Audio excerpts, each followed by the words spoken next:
ada tulisan Surawi, itu surgawi. Jadi mengapa saya perlu perbaiki dulu? Nanti waktu kita belajar saya tidak mau ada yang terganggu karena ejaan. Lalu iblis coba menunjukkan dalam kita sehingga mengganggu sedikit kesempatan melesetkan fokus kita. Kemudian di 3 Romawi, mereka semuanya adalah anggota yang rohani, dibawa dengan Roh Kudus. Ada 120 orang. Kemudian ada di bawahnya cangkir itu, cangkir. Cangkir ya. Kemudian terakhir sekali kesimpulan. Tulisan di situ kesimpulan. Jadi kejadian kesimpulan. Minta maaf, terus saudara boleh perbaikinya.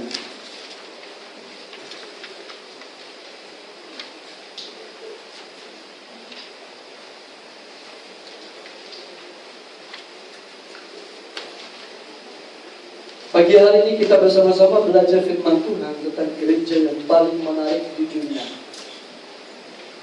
Saya percaya bahwa usaha gereja-gereja, organisasi mulai menyimpang daripada tema ini, saudara. Maksud tema berbicara gereja yang paling menarik di dunia adalah karena Kristus yang menjadi Tuhan, menjadi kepala gereja itu. Kedua, karena Kristus yang diberi tempat berotoritas di dalam kepimpinan gereja itu. Baik dalam kelompok yang besar, kelompok yang kecil, atau pribadi. Dan yang ketiga, saudaraku, ini berbicara tentang betapa hebatnya kehidupan bila ada Roh Kudus hadir di tengah-tengah persekutuan itu. Bila Roh Kudus hadir dan diberi tempat bekerja di tempat itu, pasti ada sesuatu yang terjadi lebih daripada yang difikirkan oleh manusia. Banyak perkara yang tidak mungkin bagi ukuran pikiran, akal budi manusia, hikmat manusia. Di sana terjadi perkara-perkara yang menakjubkan. Sebab itu saya suka dengan tulisan Bapak Dr. William Wojcicki di atas ini. Ada buku yang dia tulis. Dia katakan, gereja Tuhan itu, gereja yang murni, gereja yang dibangun Tuhan itu, gereja yang sejati itu, pasti tempat yang menakjubkan. Amin. Kalau gereja itu besar, hebat, pintar, semuanya hebat, tetapi tidak menakjubkan, tidak memperlihatkan, tidak memperkenalkan suasana surga yang sudah hadir di tengah-tengah dunia, itu bukan gereja yang dibangun oleh Kristus. Gereja yang paling menarik di dunia, di mana penggenapan firman Allah berbicara, jadilah kehendakmu di bumi seperti di surga. Sebab Allah ada di situ. Baik dalam organisasi, baik dalam gereja, baik dalam perhimpunan kecil, kelompok kecil, dalam rumah tangga kita, baik dalam hidup secara pribadi. Apakah kita pernah mengalami satu keadaan kehidupan yang gundah gulana, yang tidak menentu arah, yang tidak ada kepastian, selalu punya perasaan tidak aman, yang penuh dengan praduga, kurang percaya terhadap sesuatu. Curiga selalu kepada orang depan, belakang, kiri, kanan kita. Sehingga kita tidak pernah merasa aman dan damai. Pernahkah kita mengalami ini? Kita punya nasi ada, beras ada tiap hari, gaji ada tiap bulan, rumah ada, di atasnya ada atap, dinding ada untuk melindungi kita dari angin, bahkan dari nyamuk, dari perkara-perkara yang tidak diinginkan. Semuanya ada, tetapi saya ingin tanya, kenapa masih ada perasaan yang tidak aman?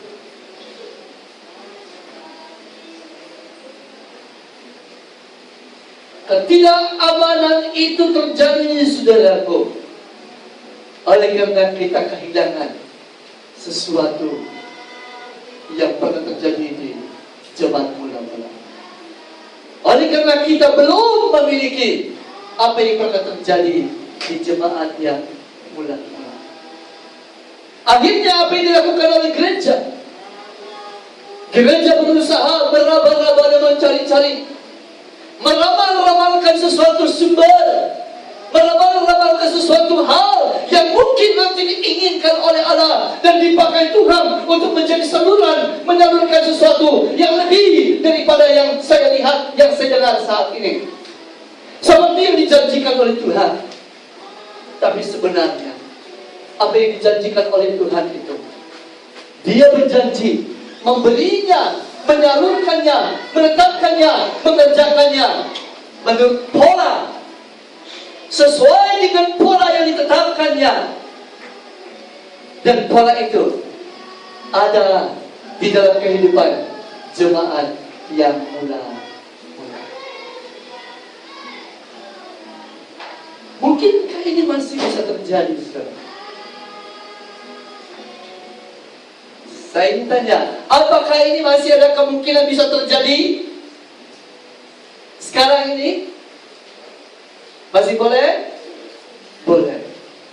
Sebab Allah yang mengerjakannya, telah memeteraikannya.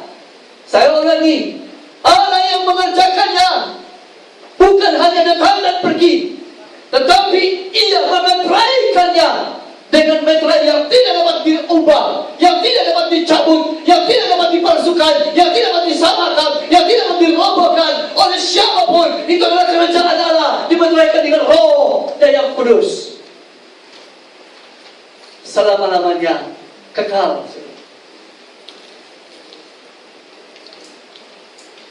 Tetapi orang kesedia akhir zaman masih mendapatkan jalan mereka sendiri, tidak mengikuti pola.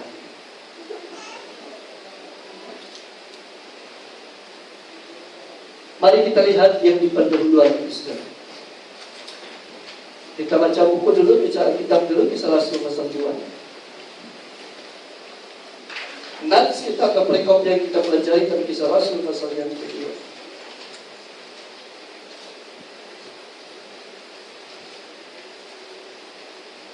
Mungkin saya tidak terlalu lama bicara di sini, karena saya agak lengkap. Kalau itu saya agak lengkap. Mungkin ada struktur bahasa yang mau saudara kurang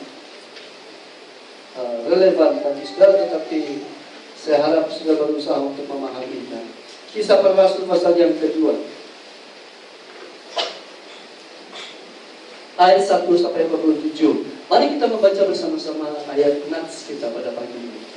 Kisah Para Rasul pasal 2 ayat 41 sampai 47. Kisah Rasul 2 ayat 41 sampai 47. Mulai. Orang-orang yang menerima perkataannya itu memberi diri dibaptis, dan pada hari itu jumlah mereka bertambah kira-kira. Mereka bertekun dalam pengajaran Rasul dan dalam persekutuan.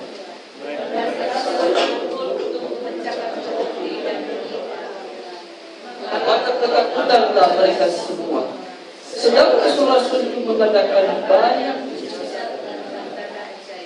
dan semua orang yang telah menjadi percaya tetap bersatu. Dan segala adalah kepunyaan bersama. Dan selalu ada dari mereka yang menjual harta miliknya, lalu membagi-bagikannya kepada semua orang sesuai dengan keperluan masing-masing. Dengan bertekun dan dengan sehati, mereka berkumpul tiap hari dalam bait Allah, di rumah masing-masing secara bersama-sama sambil memuji Allah, dan mereka disukai semua orang. Dan tiap hari Tuhan menambah jumlah dengan orang yang diselamatkan. Saudara beri kekasih, apabila kita melihat siapakah mereka ini, siapa yang berkumpul ini, kita akan sangat bahagia. Karena mereka tidak pernah lebih baik daripada Adam kita sekarang ini. Mereka juga adalah orang yang berdosa. Mereka juga adalah orang yang tersingkir. Mereka juga dalam keadaan yang bergulat dengan pergolakan dunia ini, dengan perubahan-perubahan dan segala perubahan dan perkembangan, baik perkara-perkara yang membangun atau perkara-perkara yang meruntuhkan iman, baik perkara-perkara yang mengembangkan ekonomi atau yang justru sebaliknya merampas apa yang mungkin menjadi milik mereka. Selain daripada itu, kesempatan bagi sebagian orang semakin luas, bagi sebagian orang semakin sempit. Jangan kira pengalaman kita saja begitu, saudara. Segala situasi kesulitan kita juga pernah menjadi kesulitan jemaat yang mula-mula ini. Nomor satu, kita perhatikan dari pergaulan. Kalau hanya gereja pertama, tak ada bandingnya, baik dalam daya tariknya maupun dalam efektivitasnya. Saudaraku yang kekasih, gereja yang mula-mula atau gereja yang pertama ini dikatakan gereja yang paling menarik. Dalam segala kegiatan mereka dikatakan tidak ada bandingnya. Itu teruji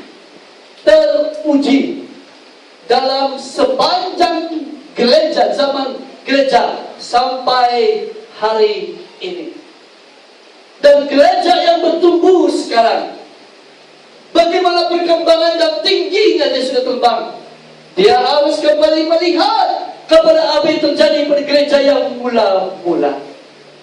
Jemaat Efesus yang paling hebat, yang paling terkenal dalam usaha mereka menjaga kekudusan pengajaran iman mereka. Justru pada suatu ketika Tuhan juga mencela karena mereka meninggalkan kasih yang semula. Itu bermakna ada bagian yang terjadi dalam kehidupan jemaat yang mula-mula mulai diabaikan, mulai diketepikan. Alkitab menubuatkan, firman Tuhan bernubuat di akhir zaman, oleh karena keadaan yang semakin berubah dan berkembang ini, kejahatan yang bertambah-tambah, kasih kebanyakan orang akan menjadi dingin, menjadi tawar, saudara. Baik kasih kepada Tuhan, kasih kepada persekutuan, kasih kepada pelayanan, kasih kepada diri sendiri. Saudara jangan katakan, saya mengasihi diri saya. Saudara, bagaimana kita mungkin dapat berkata kepada orang lain, mengasihi orang lain, tetapi kita dapat mengasihi diri kita? Atau sebaliknya, kita jangan berkata bahwa saya hanya mengasihi diri saya, tetapi tidak mengasihi orang lain. Saudaraku, tindakan kita kepada orang lain sebenarnya juga menunjukkan kepada diri kita sendiri. Mengapa demikian?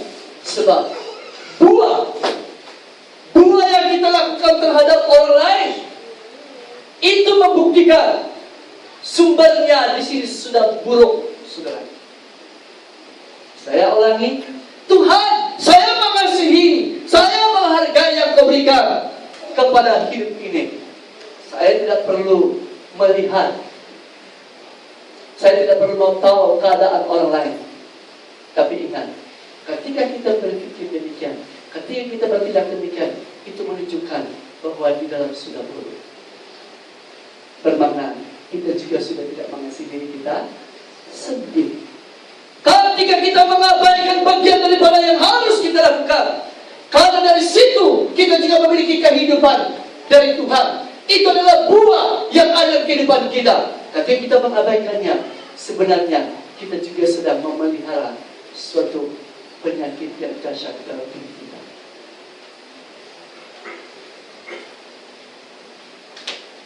Saya ingin agar ini jelas bagi kita semua, agar kita menjadi gereja yang paling menarik di dunia ini. Saya selalu gagal menjadi bapak yang menarik bagi anak-anak saya, walaupun mereka selalu puji saya. Tadi hebat, tadi handsome boy in the kampung. Katakan begitu. Mami, istri saya juga puji, saya puji. Walaupun demikian sebenarnya, saya tahu bahwa saya selalu berkata.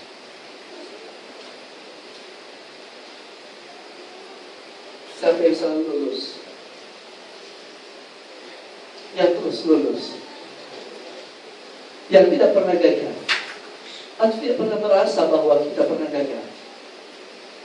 Saudaraku yang kekasih, kita perlu kembali belajar di sini setiap waktu. Ada satu guru yang telah mementerai kita tidak berhenti membimbing kita. Jika kita mempunyai kerelaan seperti jemaat yang mula-mula ini, niscaya kegagalan itu semakin sirna, semakin hilang, semakin lenyap, semakin pergi dari kehidupan kita, karena cahaya itu terus menerangi hidup kita. Boleh satu orang di belakang, satu orang di sini. Lex, jahit belakang.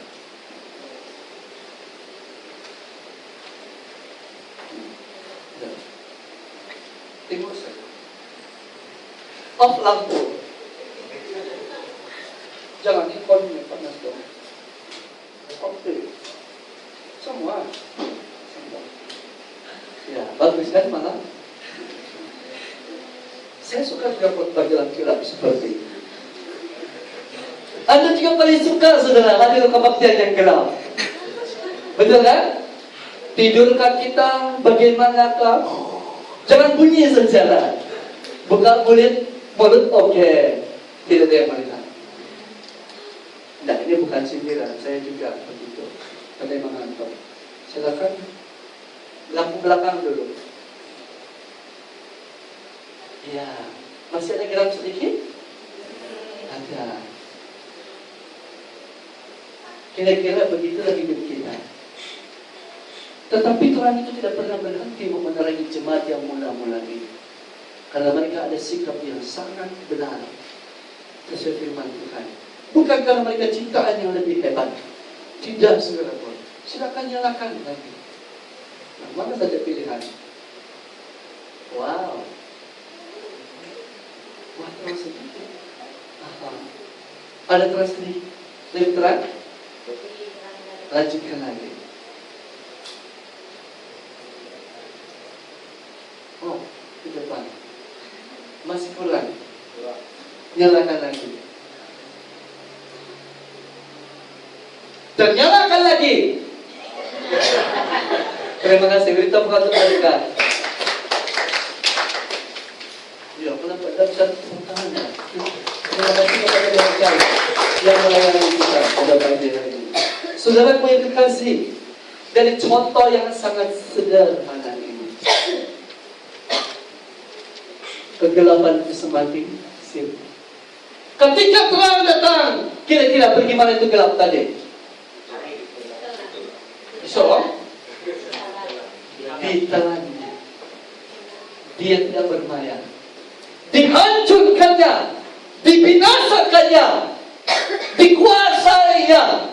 Ketika terang menerangi hidup jemaat, maka tidak ada kekuatan kuasa dosa, walaupun masih ada di kehidupan mereka, untuk menguasai jemaat itu. Yang ada adalah terang